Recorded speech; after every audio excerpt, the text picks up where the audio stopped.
বন্ধুরা, আজকের গল্প কাকের ক্ষুধার্ত ছানা। মা, ও মা, আমাদের খুব খিদে পেয়েছে। সেই সকাল থেকে তোমার কাছে খাবার চাইছি, কিন্তু তুমি তো আমাদের কোনো কথাই শুনছো না। আমাদের সব সময় না খাইয়ে রাখো। মা, আমারও খুব খিদে পেয়েছে, আর খিদে সহ্য করতে পারছি না। মা, তুমি যাও না মা, আমাদের জন্য একটু খাবার খুঁজে আনো। শুরু হয়ে গেল সকাল সকাল তোদের একই গান, খাবার চাই খাবার চাই। তোদের এত খেতে হয় কেন বলতো আমায়? তোদের জন্য আমি একটু শান্তিতে ঘুমাতেও পারি না। তোদের বাবা তো আমাদের রেখে পালিয়ে গেছে, আমি একা একা আর কত সামলাবো তোদের বলতো? আমি ক্লান্ত হয়ে গেছি। এই যে জঙ্গলটি দেখছেন, এই জঙ্গলের নাম অচিনপুর। আর এই জঙ্গলে অনেক পাখি বাস করত। আর কাকুলি কাকু তার দুটি ছানাকে নিয়ে এখানেই থাকতো।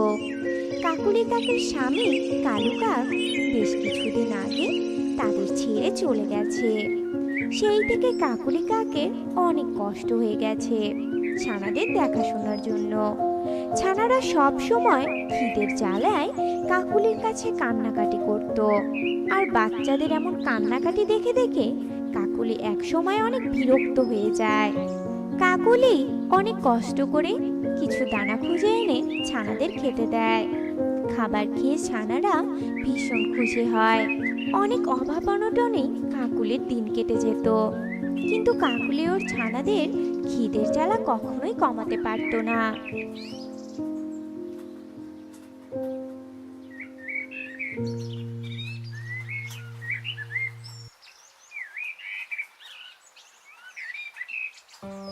মা, আমাদের জন্য আজ এখনো খাবার নিয়ে এলে না কেন? কখন খাবার আনতে যাবে মা? তোরা দুই বোন বাসায় থাক, আমি তোদের জন্য খাবার নিয়ে আসছি। কোথাও যাবি না কিন্তু। তারপর ওরা দুই বোন বাসায় থাকে, আর কাকুলি কাক ছানাদের জন্য খাবার খুঁজতে চলে যায়। কিন্তু সকাল গড়িয়ে রাত হয়ে যায়, কাকুলি কাক আর ফিরে আসে না। তখন ছানারা অনেক কাঁদতে থাকে। দিদি, এই দিদি, মা তো এখনো বাসায় ফিরছে না। মা কি আর ফিরবে না? মা কি বাবার মতো আমাদের ছেড়ে চলে গেল নাকি রে? কিছু বল না দিদি। কাকুলির ছানাদের এমন চিৎকার চেঁচামেচি শুনে পাখিদের ঘুম ভেঙে যায়, আর ওরা কাকুলির বাসায় আসে। আর কাকুলিকে দেখতে না পেয়ে কোকিল বলে, কি রে ছানারা, তোরা এভাবে চিৎকার চেঁচামেচি করছিস কেন? আর কুহু, তুই এভাবে কাঁদছিস কেন? তোদের মা কোথায়? কাকুলিকে যে দেখছি না। মা সেই সকালে বেরিয়ে গেছে, আমাদের জন্য খাবার খুঁজতে গেছে, কিন্তু এখনো তো মা ফিরে এলো না। আমাদের খুব খিদে পেয়েছে। আহারে, তোদের মা আবার তোদের একা রেখে কোথায় গেল? তোরা কাঁদিস না, আমরা কাল সকালে তোদের মাকে খুঁজে আনবো। তারপর সব পাখিরা সেখান থেকে চলে যায়।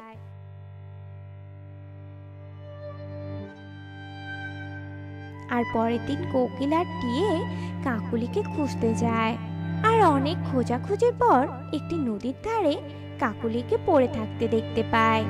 আর তারা কাকুলির কাছে যায়।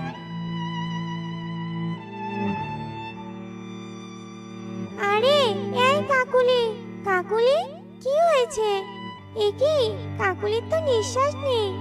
এবার ওর ছানাদের কি হবে? ওর ছানারা তো ওদের মাকে হারালো। তারপর কোকিল আর টিয়ে মন খারাপ করে চলে আসে। আর কাকুলির ছানারা বলে, টিয়ে মাসি, ও টিয়ে মাসি, মাকে খুঁজে পেলে? মা কোথায়? মা এখনো আসছে না কেন? তোদের মা আর কখনো ফিরবে না রে। তোদের দুই বোনকে এখন একাই বেঁচে থাকার সংগ্রাম করতে হবে। তোদের মা যে মারা গেছে।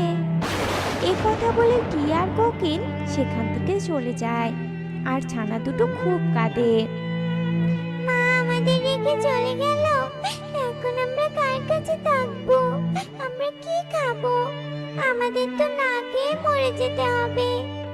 এই দিদি, আমার খুব খিদে পেয়েছে, আমরা এখন কি খাবো বল? আমরা তো এখনো ঠিকভাবে উঠতেও পারি না। তুই চিন্তা করিস না বোন, আয় আমরা খাবার খুঁজি। তারপর দুই বোন একটু একটু করে উড়ে খাবার খুঁজতে থাকে, কিন্তু ভালো করে উড়তে না পারায় বেশি দূর যেতে পারে না। তারা দু বোন একগুলো পচা ফল দেখতে পায়, আর ক্ষুধার্ত পেট নিয়ে সেগুলোই খেতে থাকে। বোন, আজ তো এই পচা খাবারগুলো খেলাম, এখন চল তাড়াতাড়ি বাসায় ফিরে যাই, ইগল দেখতে পেলে আমাদের খেয়ে ফেলবে। এ কথা বলে তারা দু বোন বাসায় চলে যায়, আর অভাবে বেশ কয়েকদিন কেটে যায়। ছানাদের খাবারের কষ্ট আরো বাড়তেই থাকে। তারা একে অন্যের থেকে খাবার চেয়ে খেত, কিন্তু বাকি পাখিরা খাবার দিতে দিতে এখন আর খাবার দিতে চায় না। তখন তারা দু বোন খাবার না পেয়ে অনেক কাঁদতো।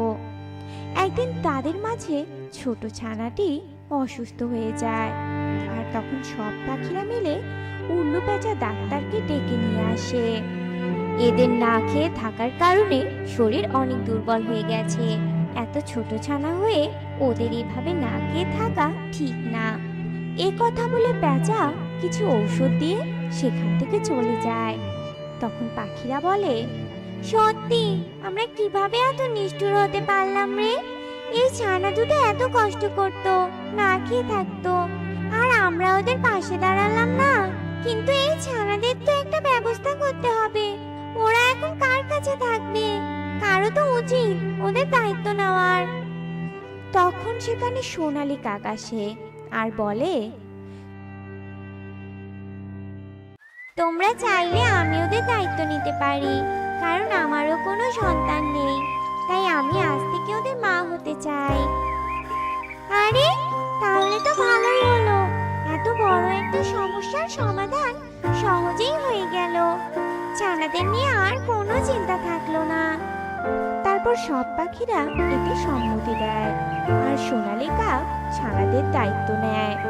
এদিকে ছানারাও তাদের নতুন মাকে পেয়ে অনেক খুশি হয়। এরপর থেকে দুই ছানাই সোনালী কাকের সাথে অনেক সুখে তাদের দিন কাটাতো।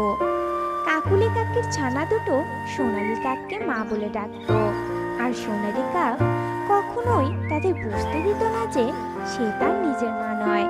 সব সময় আদর, স্নেহ, ভালোবাসায় তাদেরকে আগলে রাখতো।